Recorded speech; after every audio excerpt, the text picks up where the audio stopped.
Hello friend, स्वागत है आपका गुरु विद्या में। और आज हम पढ़ रहे हैं जनरल नॉलेज क्वेश्चंस की मॉडर्न इंडिया हिस्ट्री सीरीज। इसके अंदर अपन मॉडर्न इंडिया हिस्ट्री से रिलेटेड क्वेश्चंस पढ़ेंगे। तो हम स्टार्ट करते हैं फर्स्ट क्वेश्चन से। 1923 में सीआर दास तथा मोतीलाल नेहरू ने कांग्रेस खिलाफत स्वराज पार्टी का गठन किया। उनका उद्देश्य क्या था? तो उनका उद्देश्य क्या था? तो जो व्यवस्थापिका के कार्य चल रहे थे उस टाइम पर, उनमें गतिरोध पैदा करके जो सरकार का ध्यान था उसको भारतीय मांगों की ओर लाना। ठीक है, जो मतलब कि मेन तो उनका गोल ये था कि उनका ध्यान ये करना कि सरकार का ध्यान जो था वो भारतीय मांगों पे लाना था। ठीक है, गतिरोध पैदा करके सरकारी कामों में। ठीक है, आगे चलते हैं। अब हम चंपारण में प्रचलित तिनकटिया पद्धति किसानों के लिए शोषणकारी पद्धति थी। इस पद्धति में व्यवस्था थी कि तो ये जो पद्धति थी तिनकटिया पद्धति, इसमें ऐसी क्या व्यवस्था थी जिससे कि ये शोषणकारी थी किसानों के लिए? तो इसमें क्या होता था कि जो भी किसान की जो भी भूमि, मतलब जो भी उसकी जो भूमि होती थी, उसकी जो धरती होती थी, उसके लैंड होता था जो किसान का, जिसपे वो अपनी खेती करता था, उसका जो 3/20 भाग जो होता था, 3/20 भाग जो होता था उसकी खेती का, वो उसको अनिवार्य रूप से उसमें उसको किसकी खेती करनी पड़ती थी? नील की खेती। ठीक है, तो उसको 30/20वें भाग में अपनी जमीन के नील की खेती करनी ही करनी पड़ती थी। ठीक है, तो इस वजह से उनका शोषण हो रहा था किसानों का।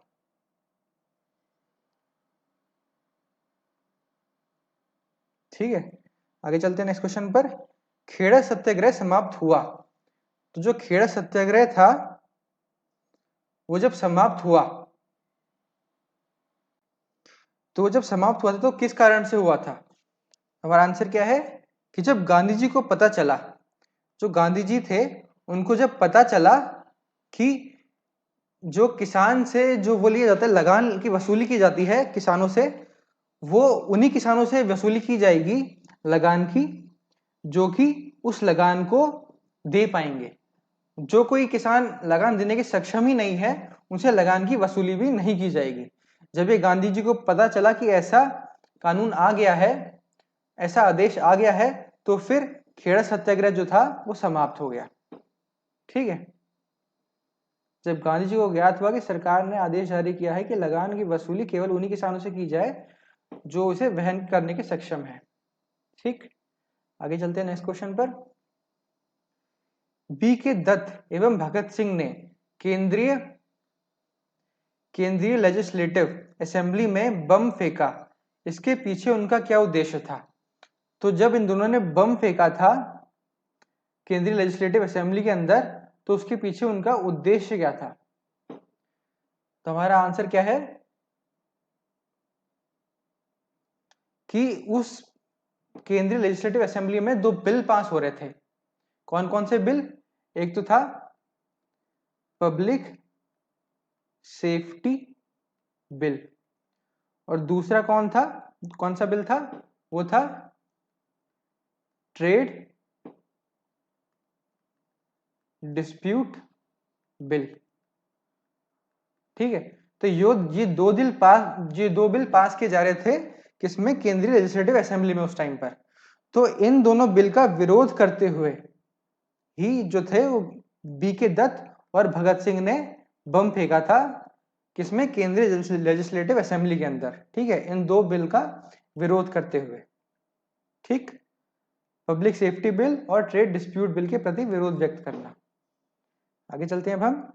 1929 में 14 सूत्रीय मांगे किसके द्वारा प्रस्तुत की गई थी?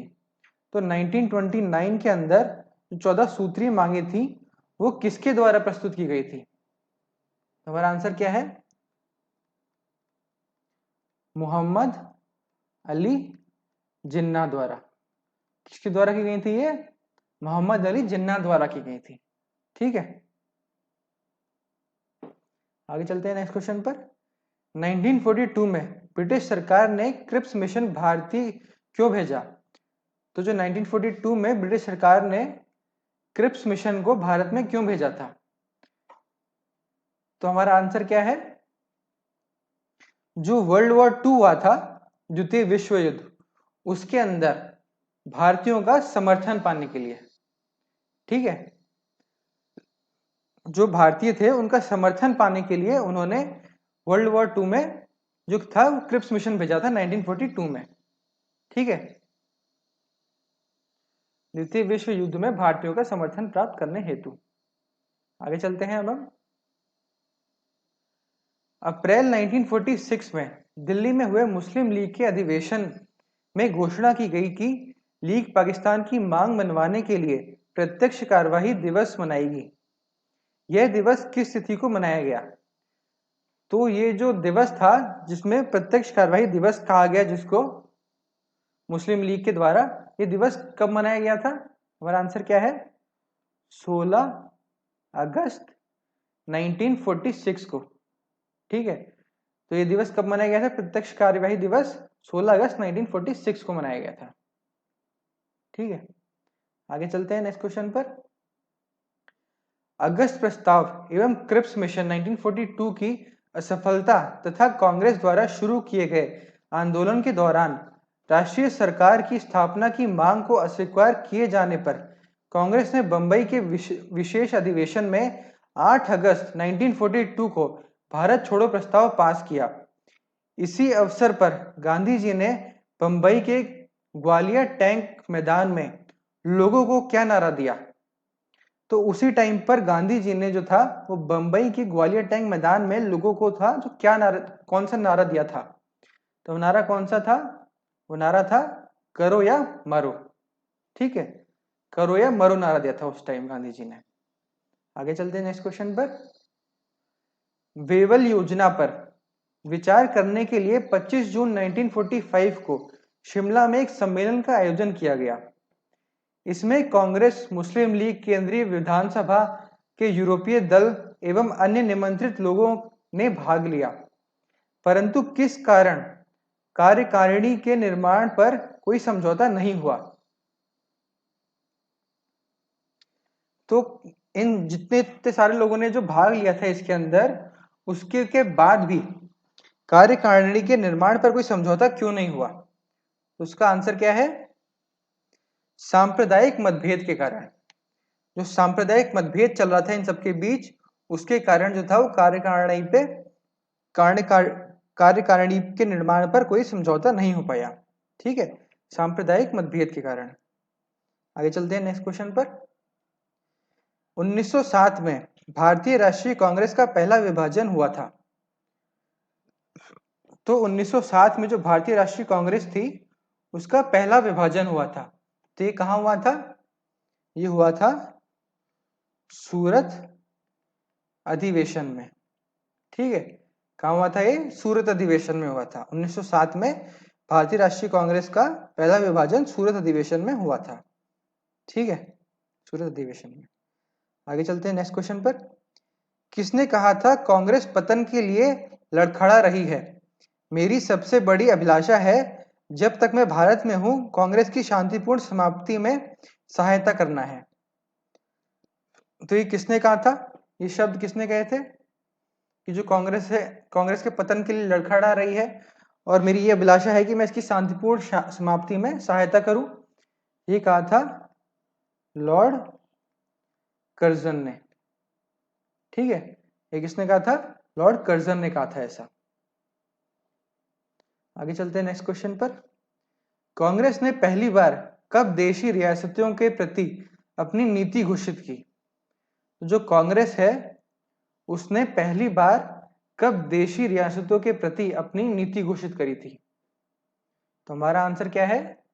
वो करी थी उसने 1920 में नागपुर अधिवेशन में, ठीक है, 1920 में नागपुर अधिवेशन में ये करी थी, ठीक है, देशी रियासतों के प्रति अपनी नीति घोषित 1920 के नागपुर अधिवेशन में।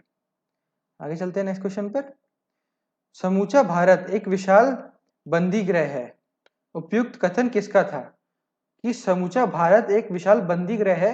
ये जो कथन था ये किसने दिया था? तुम्हारा आंसर क्या है? CR दास ने, ठीक है। जो पूरा भारत जो है वो एक बंदी ग्रह है। ये दिया था किसने? CR दास ने दिया था ये। ठीक है, CR दास ने। आगे चलते हैं अब हम नेक्स्ट क्वेश्चन पर। अखिल भारतीय अस्पृश्यता संघ की स्थापना किसने की थी? जो अखिल भारतीय अस्पृश्यता संघ जो था उसकी स्थापना किसने की थी? वो करी थी किसने? महात्मा गांधी ने। ठीक है, गांधी जी ने करी थी उसकी स्थापना, महात्मा गांधी ने। आगे चलते हैं अब हम। ये इस वीडियो का लास्ट क्वेश्चन है। दादा भाई नौरोजी द्वारा लिखित उस पुस्तक का नाम बताइए जिसमें अंग्रेजों द्वारा भारत के आर्थिक शोषण के विषय में लिखा गया।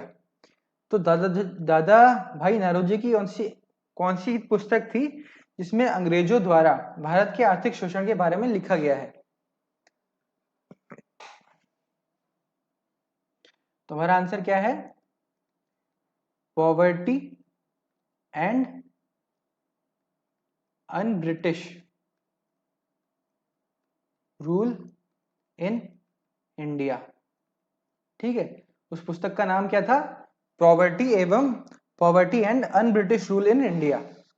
ठीक है, क्या था? पॉवर्टी एवं un British rule in India. ठीक है, तो इसी के साथ हमारे इस वीडियो के सारे क्वेश्चंस कंप्लीट होते हैं। उम्मीद है कि आप लोगों ने कुछ नया सीखा। और मिलेंगे नेक्स्ट वीडियो में नए क्वेश्चंस के साथ। तब तक के लिए धन्यवाद।